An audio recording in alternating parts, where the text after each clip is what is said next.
So let's begin inside the box with Dojin Work. I don't exactly remember what happened, but I do remember finding it very amusing as I watched it. As you can see, I have the 3-volume release. I should probably check to see if it's a reversible cover. It's a very non-reversible cover. Okay, a very simple, fairly bare-bones release. I believe it was also subtitled only, but I'm not very discriminatory in those regards. Sometimes I put off watching something for one reason or another, but that's Dojin Works. I don't remember what happened, but I remembered enjoying it. Oh yeah, sort of like Flame of Recca. Let's see. People. I think right now I can't comment too much about Flame of Recca because... Oh yeah. They had to... I'm somewhat vaguely remembering some of this stuff. Because I'm trying not to confuse what I remember with Yu Yu Hakusho. They both kind of have similar feelings. Probably because I think Yu Yu Hakusho defines the genre a bit, maybe, and that's part of its legendary status. According to my brother's wife, but it could have been, it's just what she grew up on. This is a Fullmetal Alchemist graphic novel preview.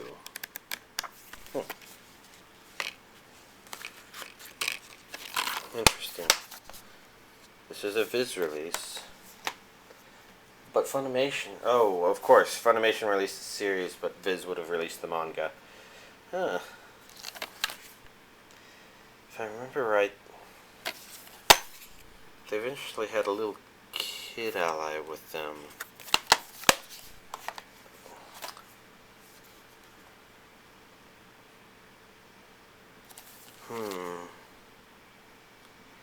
I wish I could remember the details so I could comment more about the series. Oh yeah, there he is.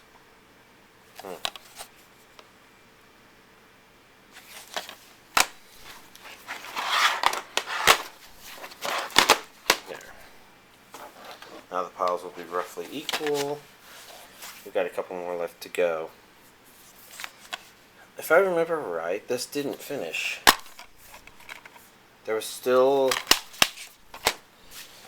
more that could happen, and I would have to go to the manga or watch a video that came with a PS2 game, I think, that maybe finished the series. It's a bit alarming how easy it is to forget the details of series I've watched. I can remember little things here and there, but it all kind of blurs together thanks to Yu Yu Hakusho as well. Oh well. And then the third series I'm going to show today on Inside the Box is Neon Genesis Evangelion, which I've bought a couple more things since the last time. This is the first ADV release of it. It's I definitely keep this for nostalgia purposes. I consider this the start of my DVD collection, although I probably bought a couple things before. This is the series where I decided, you know what, it was just too awesome to own. At that time I probably had a more limited income, and I thought that DVDs were something where if you couldn't buy the entire thing in one go, then what would the point be? And with Evangelion, it was just like, I really wanted to rewatch specific episodes, and then I had to buy the rest of it, and then suddenly it didn't seem so bad to go and buy all of the DVDs.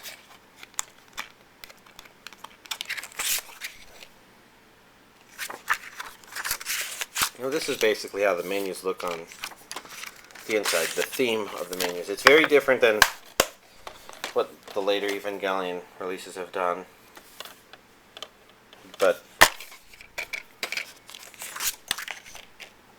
so you could say that that's part of the reason. Another is ADV at that time had some interesting previews.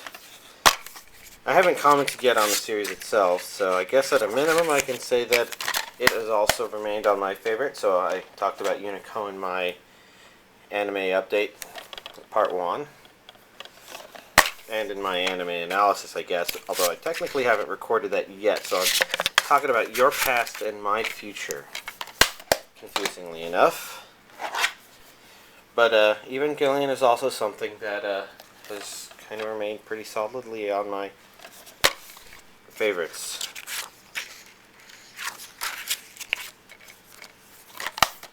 This was the original 8-volume release. Now, if I was going to be more thorough, and I probably will be, there's a couple more I can buy that have the director's cut versions of these DVDs.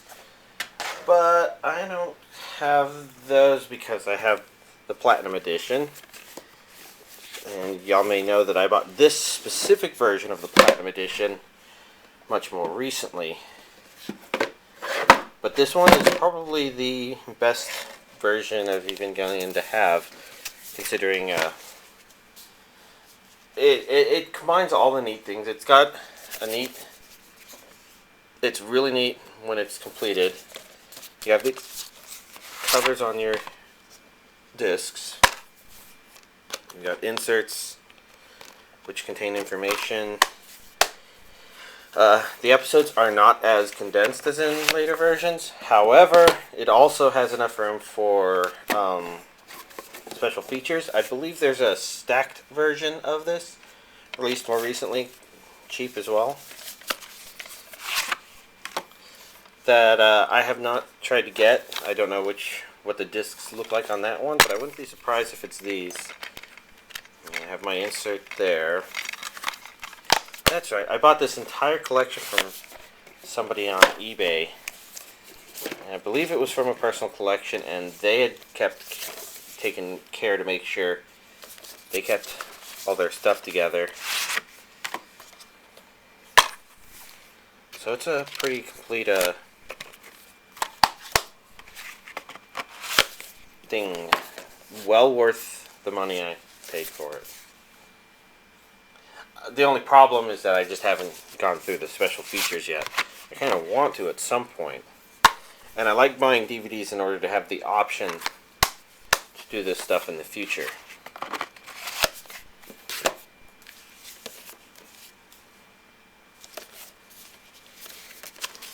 But as for why I keep this and the other one, well, the answer to that is simply the other one is got nostalgic value, and this one is probably the better for watching.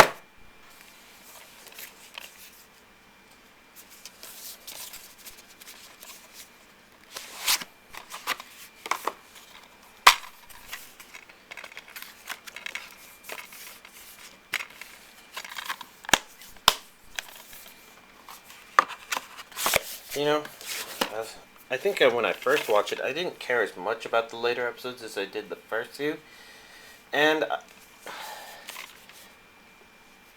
I'm not going to say that attitude is necessarily swapped, but it is swapped a little bit.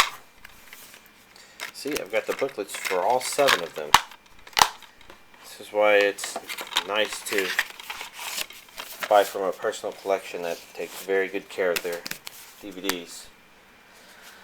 Oh well.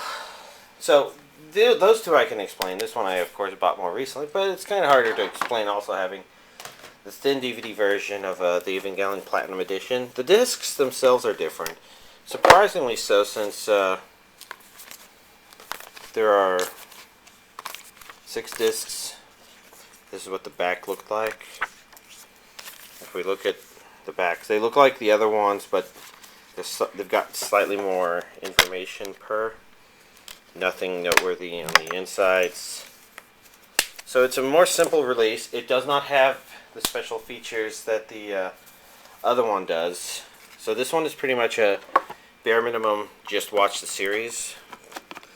And to a certain extent, I've maybe considered keeping it because of that. But another part of me thinks that someday I may just decide that I'm going to buy multiple versions of anime anyways, even if it's kind of repeated content. Maybe the discs, maybe only if the discs are different. Oof. I haven't decided yet. All I know is I've got them now, and I think I want to hold on to them. I've of course got a Death and Rebirth on DVD.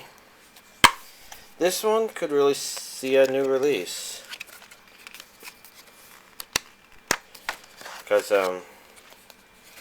well, this one I maybe don't care as much about compared to the end of Evangelion. Yeah, this one, it's not anamorphic widescreen, so these are posters that I'm a bit reluctant to open. They're double-sided, but since they're not anamorphic widescreen, they're basically a widescreen video with black borders added to make it 4:3, and on the TV that means that additional borders are added, and so any subtitles won't get placed in the right locations unless I figure out how to do something with DLC. But even still, it'd be nice to get End of Evangelion released on Blu-ray, just as high quality format of it as we can. And I guess while we're at it, the first one, Death and Rebirth, may be okay to get too. Oh well. On the note of Evangelion on Blu-ray, well, before we do that, we have Evangelion 1.01, which is, I believe, the theatrical version of the first Evangelion rebuild movie.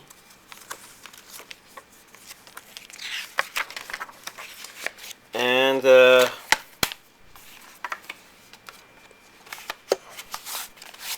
naturally, as a different version from 1.11, I've kept it. 1.11 would probably be from the Japanese Blu-ray source, I'm guessing. They fixed a couple of video details, a couple extra scenes, some lighting problems. There's 2 discs. This is the DVD version. There's a lot of extras on here. And then we've got the Blu-ray version.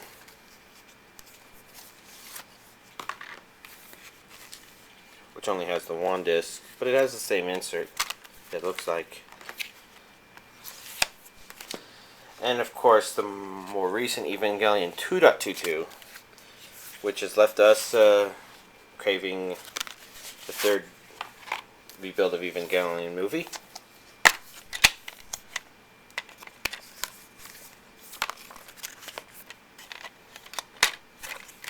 This one also has 2 discs. And there's also a Blu-ray version, which is pretty much just a smaller version of that one, except with 1 disc. Same insert, it looks like. But there we go. That covers all my Evangelion stuff, and as soon as I can get this in here, that finishes inside the box.